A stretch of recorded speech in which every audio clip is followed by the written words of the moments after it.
Hey everybody, welcome to the Hogwarts Legacy Gameplay Showcase. I'm Chandler Wood, Community Manager here at Avalanche Software, and I'm honored to introduce you to our panel today. First up, we have community guest host, Ben Snow. Oh my god, I can't believe this is happening. Thank you so much for having me. And from the Avalanche team, we have Game Director Alan Tu. Hello everybody. And Systems Designer Mackenzie Toner. Hi. And finally, just off-screen capturing gameplay for us, Andrew Coram. Today we'll be giving you a taste of the open world via broom flight, a deeper look at combat using the Dark Arts Battle Arena, and a look at your personalizable home within Hogwarts, the Room of Requirement, where we may even see some beasts. And we're starting right where we left off in our last gameplay showcase, just outside Hogwarts, which I love that you can walk out of the castle after walking through everything and then just come out here and take off on your broom out into the open world.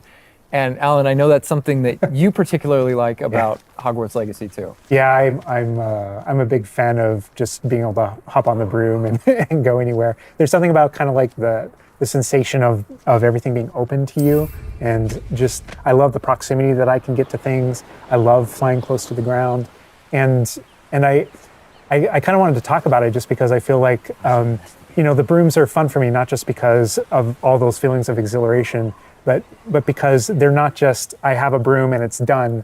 I actually kind of like some of the mechanics in it. So you see in the lower right there's a meter there, and occasionally as Andrew's kind of flying up or flying down, you might notice it draining or not. And this isn't the present day where all the broom technology is well known and advanced and everything that we know and love. This is an earlier time where they're still trying to figure out, we're not at the 3,000 yet, we're at the 11. So. Oh my goodness, I'm just so speechless right now because this is just so beautiful. The world just looks so, by the way, the broom, is that like the only one, or can you like upgrade that broom to go faster? Yeah, so we have a shop in Hogsmeade, actually a broom shop. And so that sells a variety of different brooms. And it was important to us that the player could customize themselves based on their own aesthetic. So they're purely cosmetic, but if you talk to the shopkeep and help him out, he'll actually sell upgrades. Yeah, and those upgrades will make it so that where normally the broom, you can only fly, you can only go at max speed. It's kind of like a turbo meter down there. You can only go at max speed without the meter going down, kind of closer to the ground. And as you raise into the air, you'll notice the meter drop. And so those upgrades will allow you to increase that distance from the ground. And the broom owner at the sporting goods store in Hogsmeade is trying to perfect the broom and get better at it and know it better. And you can participate that and get better and better brooms through that. And I love that mechanic encourages you to actually explore the world and kind of stay close to the ground. It's not just a travel mechanic, point A to point B. You're not just flying high over everything, although it is beautiful, something I really love doing, but as well, there's lots to explore on the ground, and so kind of keeping you down at the ground level. And to me, it feels like it's got this kind of surfing vibe over the... Oh my god, I'm just I want to snatch the controller from Andrew right now because I want to go to the mountaintop, I'm going to the forest, and to that hamlet, or, I don't know if that's how it's called. I think that's what it is. No, it's awesome. We're actually gonna land here, and I feel like that you call it a hamlet is just perfect, just because that's what we refer to it as. And so we all know from lore that Hogsmeade is the only all wizarding village within Britain, but we wanted other opportunities to kind of meet other characters out here and to kind of populate the landscape, so it's not just kind of barren as you leave out this direction and that direction. And so we just imagine these different dwellings, these different smaller locations that wizards might live in out in the Scottish Highlands. And so it's those, and so we refer to those as hamlets, and they're opportunities to learn those wizard stories, how those different locations have kind of learned to live, what their relationships are with characters at Hogsmeade and Hogwarts. And so they're both quest opportunities out here and a chance to kind of get to know more of the area, even beyond Hogwarts and Hogsmeade that we've already experienced. And you'll also notice on the mini-map, lots of little icons, and each one of those represent gameplay in the hamlets that you can participate in, whether it's a vendor or different puzzles and challenges or different secrets that exist. Each one of those icons are different opportunities for gameplay.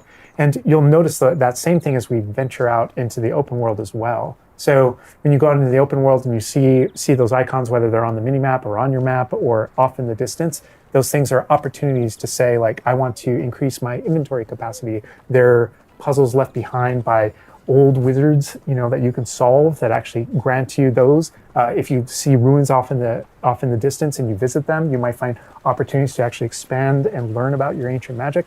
And as you kind of encounter different enemies dotted on the landscape, sometimes those characters, poachers or dark wizards, might be hoarding different magical resources that are valuable to you as you're playing the game. So each one has kind of like a way to connect to our gameplay loops and provide different opportunities that just kind of reward you for poking around.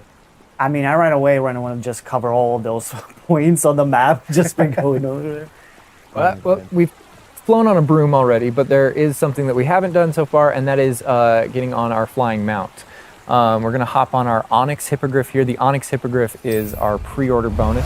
Oh my god, there he just like pops out of the the back. Oh wait, you can use it as a horsey? I mean, a horse. I mean, that is a horse. Yeah, as a hippogriff, you can totally ride it like a ground mount, and you can lift off into the air. And we tried to make sure that each of those interactions, so the broom's really good at reaching that top speed, at kind of traveling the world as quickly as possible. But sometimes it's really nice to get on the hippogriff because of that ground speed or those transitions. And sometimes it just feels amazing just to be riding around on a hippogriff. Look at it. Yeah, it really is kind of like, I don't know, it's a great feeling being on it. And it's a great feeling managing those transitions, kind of going from run to fly and just being able to go wherever you want. And we tried to make sure that each one of these things that you can interact with have a unique identity and a reason for being. And oh my god, like I see like different like areas, like a swampy area. By the way, can you go to like entire map anywhere you go? There are regions that are like locked from you? Yeah, or, as soon as there's kind of a moment where the world kind of opens up to you outside of Hogwarts as a student, and right from that moment, early on in the game, you can go wherever you want. And so you might find more difficult challenges in different areas, and you'll see different spots as Andrew's moving around, like you mentioned, the swamp. But there, we have got like a coast, and we've got different types of environments out in the world just to kind of pepper your experience, reward you for exploring, keep things fresh. All those things exist as we're moving around. So cool. And I love that windmill. It's like so rustic. Like I keep forgetting that this is like 1800s. The Wizarding World we've never really seen before. Like it feels so authentic. Like it's part of it. Yeah, I love this vista too, and I'm gonna have Andrew stop here. We're gonna use a bit of dev magic to change the seasons. Actually, I want you to see what this world looks like, covered in snow. Yes, yes, yes, please. I love snow. That's all I want. Oh, maybe. Oh my god, this is so beautiful. Oh my goodness. This is so pretty. Okay, it looks so realistic. Oh my god, it changes the landscape like completely. Oh my god, does it have like actual like gameplay impact, like impact on the gameplay, or does it like it's just the weather of Scotland?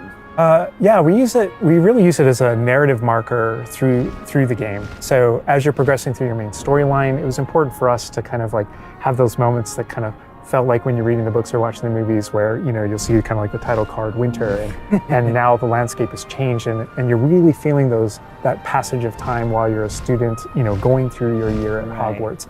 And I think we wanted to duplicate that. And for me, it's really fun that it's not just on the outside, which I agree, I think it looked really beautiful, but within the school as well. So there are moments like when it reaches certain holidays or things like that, where Hogsmeade reacts to holidays and the school reacts to holidays, and you see the decorations around those environments change.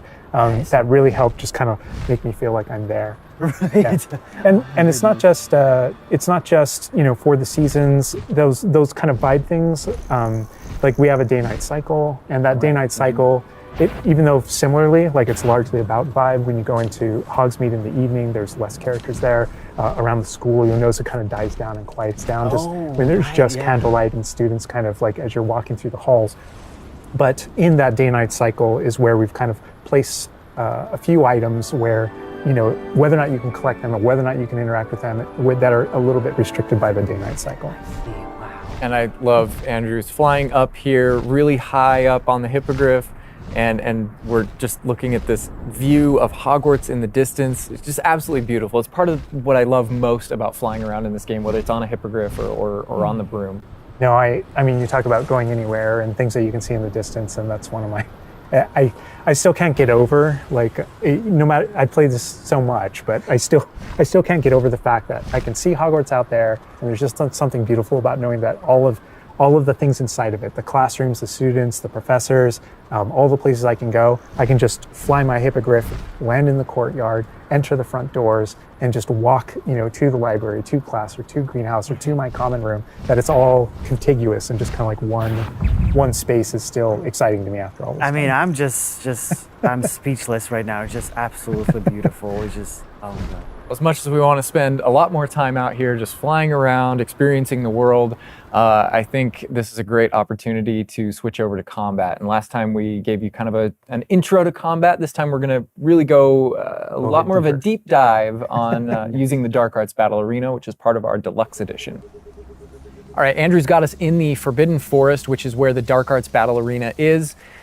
Which is part of the Deluxe and Digital Deluxe Edition. I love the way that the Dark Arts Battle Arena is actually part of the world. It's integrated into the world, so your experience is more immersive than just choosing an option from the main menu of the game or something like that. Reason to go to the Forbidden Forest. Exactly. There are many reasons to go to the Forbidden Forest, but he's also wearing the Dark Arts cosmetic set, and here he's pulling out the Thestral, which is Oh my God. part of that Dark Arts pack from the Deluxe and Digital Deluxe Edition. So we're going full Dark Arts here.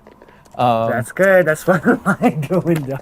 But I like this this battle arena. It is a great place to show off really combat in a big way, because it unlocks some interesting abilities for you and allows you to really play around with combat in a deep way. And is this like the only arena like this in the game where you can like practice? And Yeah, do... so in the base game we have 2 combat arenas normally, and so everyone has access to those.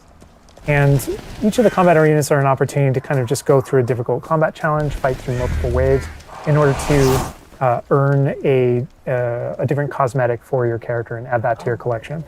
In the case of that's no different than the Dark Arts Battle Arena. That's also true, the combat arena. But one of the things that we're excited about in the Dark Arts Battle Arena that people can do is you come in preloaded with different abilities. So the unforgivable curses are something that everyone's going to have access to through the base game and going to be able to earn, and they can make choices in order to kind of like add that to their repertoire, and they can also commit to that down with certain talents and things like that. When you play the Dark Arts Combat Arena, you actually have access to all those things as kind of like a way to test them all. And so it's a chance to kind of like tour and play with the Dark Arts and decide whether or not that is a path that you kind of want to go down. But yeah, everyone has the same ability to explore the Dark Arts. This is just kind of like a way of previewing. And again, a great place for us to show off combat in general. So I think we're gonna jump in here. Andrew's gonna start battling, and we can start talking about everything you're seeing on the screen. All right. Oh, they just about the cadavers right away. Oh my God. We're starting off strong. Oh my God. Strong. Was that Kujio? Oh my God. That's so cool. Yeah, so that you'll notice right away, like when we used Avada Kedavra, that guy's health bar went from instant to 0, and we really are trying to honor the way Avada Kedavra works in the game, even in some pretty extreme situations. You'll notice that like the meter takes up a lot longer to a little kind cooldown. of build up as a way to kind of deal with its extreme power, just so that it's still fun to use. And then there's some ways that we'll probably talk about to adjust that. But I don't know. I don't know if there are things on the screen that you just have questions about. Well, like I see like little blue things pop up from the enemies. Also, before like that sign, well, it's like, so in the community we call it the ancient magic sign. I don't know if that's how it's called. In the game. So the community is astute. So on the development side and in player facing in the game, we reference that as your ancient magic community. Oh, so it is ancient magic. That is, yeah. So as your abilities in the game keep growing and you become exposed to some of the secrets about your own kind of mystery and your own abilities, you start unlocking new powers. So one of those powers, you'll see the R1 button appearing throughout the game. That's an ancient magic throw, we call it, that allows you to kind of like draw an object to you and fling it at an enemy. Okay. But whenever you see the R1 or the L1 plus R1 appear over somebody's head, that's an ability to cast a very devastating and powerful ancient magic spell to do a ton of damage against the character. I see. And the way that manifests itself depends on the type of enemy that you're fighting. And you'll see a wide variety of enemies in here that are pressuring the player in different ways. You'll notice there's abilities that kind of bubble up under the player as he's fighting that force him to move. And there's different ways that we want the player to kind of move around on the battlefield. And that's actually a good link to the ancient magic meter in general. And the reason why I say that is because as you're doing different things in combat, you're Protegoing and you're doing different abilities and you can kind of spec into it with your talents, there are different ways to get that meter to build faster and faster. But one of the most effective base ways to build up that meter fast, that way you can launch these devastating attacks whenever you want to, is to actually perform combos. So you see that combo appearing, and it's almost like your emotions are building up, and then basically that builds up enough that you can attack someone. But as the combo meter builds up, at some point you strike someone and a piece of their magic kind of falls out of them. You'll see these blue orbs in the game world, and there's something that only you can see in the narrative, in the world. And it's another reason to move around on the battlefield. If you can go up and collect those things and suck them in, they give big jumps to that ancient magic meter as we're playing. We're talking a lot about spells and magic here, but I think there's another huge component of combat, and that is the tools that you can bring to combat as well to kind of change the way you play. And I think Mackenzie knows a lot about what's going on with the plants and potions. And so the tools are really interesting because they're basically like a prior investment. So you can bring the potions and the plants that you grow in the Room of Requirement to combat to essentially kind of help you defeat enemies a lot quicker and more efficiently. So some of the tools that you'll see here are like the rock skin potion. So that is something that basically covers your skin in this like rocky material that reduces the incoming damage that you're receiving. So against big enemies, hard-hitting enemies like trolls, that's super helpful. Oh my god, he's just destroying. The troll just collapsed from one of the cadavers. Obviously, we have the Wiggenweld potion as well, which increases your health. And then we have the focus potion. So when Alan talks about having to balance Avada Kedavra with a long cooldown, because obviously it's an instant kill, one thing that you could do is brew a focus potion, and that will increase how quickly your cooldowns regain. Right. Oh my god, there's just so much like versatility, like in what the character is doing to the troll right now. Like he's just bouncing around the arena. He's like not. And the troll makes him move around too, looks like. Mm-hmm. And I love that our plants are violent. Yes, and so that's like when we were talking about the setup of the arena, you also have plants that you can fight with. And so we have things like the venomous tentacula that you can put down, and it acts like a turret, and it just kind of shoots enemies around the battlefield. That is so cool. This is like a truly like Hufflepuffian way to approach the battle. Yes. No, that was super important to us, that there were these like multiple ways. And so you can see there's a ton of different things that you can use. The mandrake is one, so you can pull it out and it stuns with its like piercing cry these enemies in a radius. And another thing I want to call out that we're seeing on the side of the screen here is these dueling feats, which I love because I love anything that prompts me to play a game in a different way, a unique way. I don't want to get stuck in my style, you know? And so this is a way to, if you want to get stuck in your style, go for it. If you just want to blast people with spells, go for it. But we also want to have some things over here that may make you use certain plants or certain potions or block more or... Yeah, we mentioned the field guide challenges in the prior stream. And the field guide challenges, this is the way that the field guide manifests like challenges for you to do in combat. And exactly to your point, we just wanted a way to encourage players to explore the different systems, to help them decide, to just kind of practice with them and explore what they want to do, because there really are so many different ways that you can push talents. When you see the green X's on characters, that's right. And that's kind of through your talents you can unlock this kind of cursing mechanic that sort of like links the fates of these different characters on the battlefield. That way, as you get as you're cursing different characters, they all begin sharing damage, and so. We have things like Avada Kedavra, which is the insta-kill, but if you curse everyone before you insta-kill this one guy, they can all drop dead for that kind of ultimate Voldemort fantasy. And so, Oh my god. there are dark arts fantasies. There's fantasies about being more of a defense against the dark arts characters, things like that misty step that you see occasionally being used on the battlefield.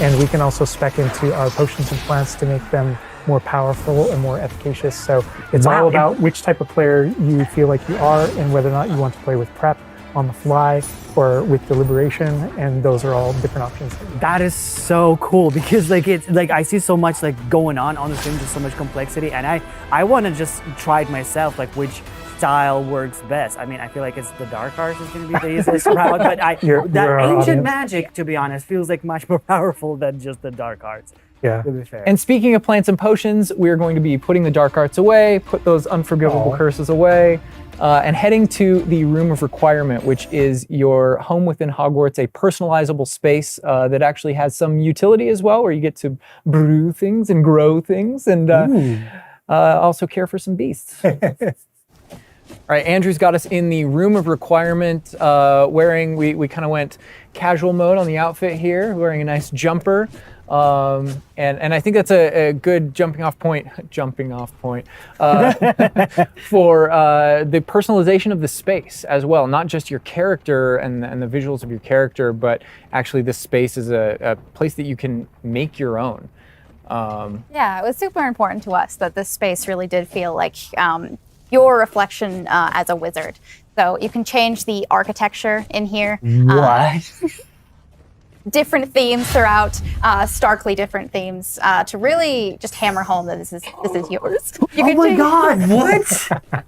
This is beautiful. We never expected that to be. Oh my god. That's the thing, is not only can you change the architecture here, but you can actually conjure little objects into this space, as you can see. So there's like statues that you can do, and ornaments and tables and rugs and just a bunch of little things that really flesh out the space and bring it to life. Oh my god, because like we had an idea that those places where you brew stuff, that's where you can change, but you can do all of this. Where do you even get this stuff? Like there's a furniture store? Yeah, so we call them conjurations. And the conjuration recipes can be purchased at Tomes and Scrolls in Hogsmeade. But also as you engage in different types of gameplay throughout the world, you'll be rewarded with different objects. That's so cool. And you change color? You can change the color, you can change the size of it, and you can place it basically anywhere. Oh my god, it's so tiny. It's like for baby Niffler.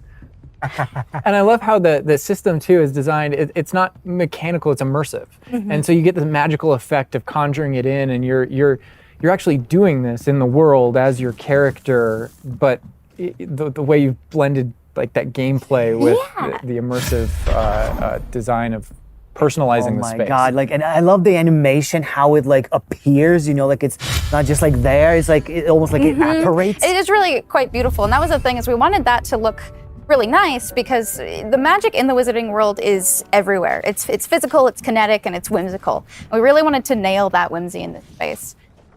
Another thing that I wanted to discuss is that not only can you like conjure things and you can change their look, but you can do that with the utility objects as well. So you can see that we have planting pots and potion stations, and you can change the look of those as well.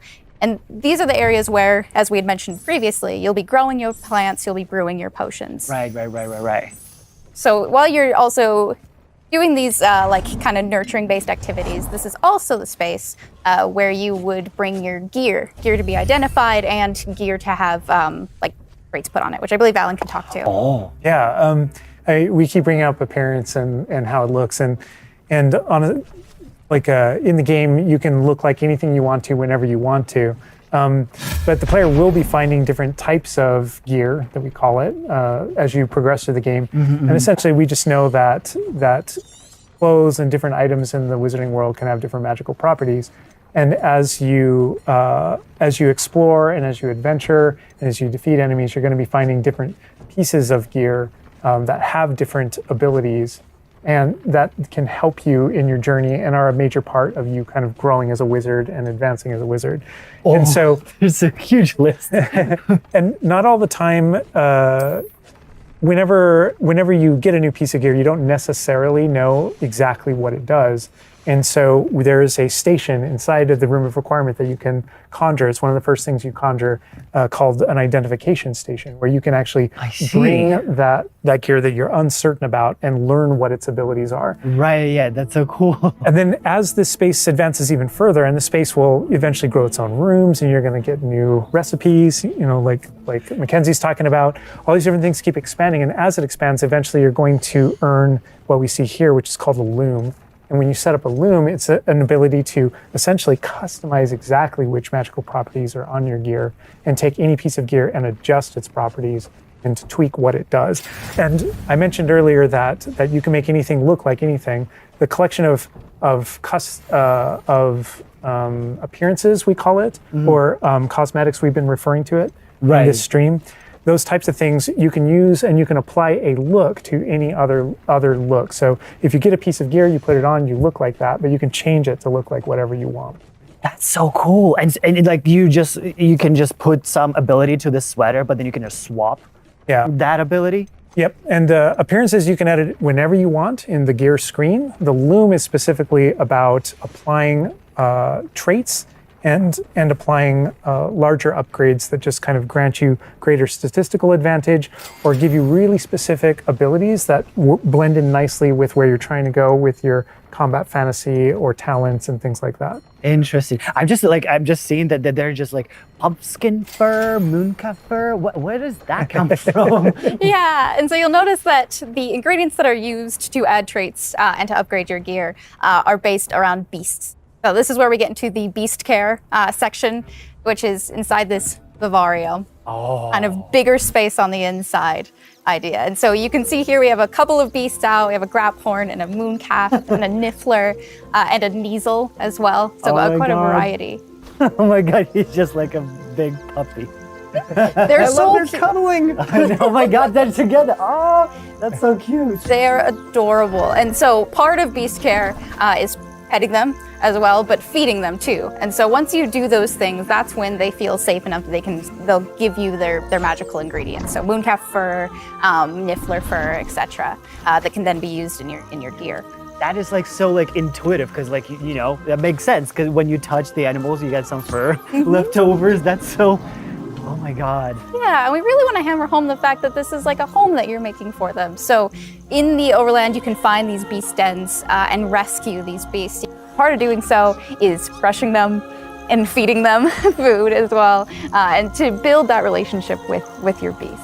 In addition to be able to care for beasts, you can actually conjure things in this space as well.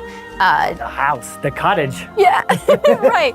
And so we have like a lot of little ornaments in this area, and a lot of them are purely cosmetic, but they look really cool. Again, it's the personalization of this space. Oh my goodness, no, this is like, I'm gonna spend 8 hours just designing this whole area to personalize. This is like cool, it's like you have this little play area, like a personalized fish tank, so to say, just for the creatures. I love it. Yeah, no, totally. And there's like a decoration aspect, but there's also, we were saying inside as well, is there's a utility aspect to it too. So as you progress in the game and you're able to purchase more conjurations, you're able to speed up your process. So one of them, for example, is the food processor, which allows for the beasts in the space to automatically get feed, so you don't have to do it manually. And so you're really building the progression for yourself here. In addition, there's also a toy box where you can play with your beasts. And you'll see here, yeah. So you can, there's a bunch of toys in it, and each beast has their own favorite toys. So as you can imagine, the mooncalf really likes the moon ball, or the Kneasel, as like a little cat, really likes to chase the yarn ball as well. Right. And they're super cute. Oh my God. Watching them, it's so cute. And the big thing we really wanted to hammer home is that the world is a dangerous place. And so by going and rescuing these beasts and bringing them back here and caring for them, you're really helping them out. There's poachers in the overland who hunt these beasts for their material. So instead, you're caring for them. You're giving them a home.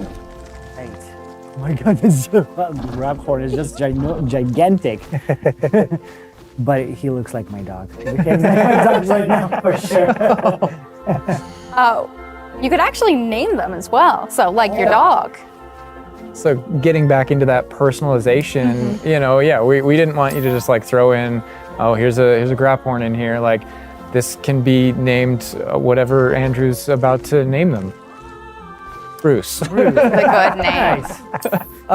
name. You know, we've created this really nice space, and you can get additional vivariums, correct, to different kind of aesthetics and looks to where you're keeping your beasts and caring for them. Progression is a big part of this space as well. So as you progress through the story, you will unlock more vivariums. So as you can see, this one's quite meadow themed, big, open, bright. But there's other ones, say like a swamp that you might encounter. And it's really a visual effect to and more space for your beast. Oh, so it's like those, so when we're inside the room requirement, there's like on the left, there's that moon glow from one entrance and then some shrubbery going on the right. Is that what you're talking about? Yep, that's exactly it. Ah, oh, you put trees in here too. Oh my goodness. And another thing with the beast care that I think is great, you know, tying back to this same kind of thing that you did with like the broom, where the broom is not just a method of travel, it's actually built in and integrated into the world. In the same way, like beast care isn't just this added element. You're not just throwing it on top. There's really this like narrative and integration to everything connects. So as you progress through the missions, you'll expand the space. As you earn resources, you'll go into Hogsmeade and use them to unlock the gameplay here and unlock new conjurations and different things to play around with. In the open world, it's in those different environments, like the different combat and conflicts and bandit camps and different things like that exist in the overland. Those things are what hold recipes that exist in the loom. So all these things have a way of connecting. Moonstone that you find out in the world is the resource that we use to conjure everything. That's found throughout the world. Forageables are used for recipes. So really everything's like a cycle and keeps you coming back. But even with the story that's being told too, I think people know who Poppy is and that she has a particular affinity for beasts. Yeah, I mean, I think everything we're seeing here, you know, you're going to be venturing out into the world, and this is just kind of the tip of the iceberg, even of kind of like your interactions with beasts in that narrative. So, you know, you bringing up Poppy, there are more kind of mysteries to discover and things to discover out in the world that have to do with her and that have to do with caring for beasts. And so different characters have their own stuff that just kind of make this all just kind of like the beginning of your journey. Well, we could spend hours in here, but we're gonna have to end the stream now. What do you think about what you've seen today? I mean, I'm just so blown away by how beautiful it looks. The open world seems so detailed and there's so many things to do, and like the combat, we're gonna spend like 2 weeks or more just breaking it down by pieces. There's just so much to this world. Like, I'm so happy you guys did this overall gameplay. And that's just the tip of the iceberg. We've got more for you to discover and find on your own. Thank you so much for being here. Thank you for watching. Hogwarts Legacy is available for pre-order now. It releases February 10th with 72-hour early access for owners of the Collector's, Deluxe, and Digital Deluxe Edition. We're gonna wrap things up, but first we've got a little surprise for you. Bye.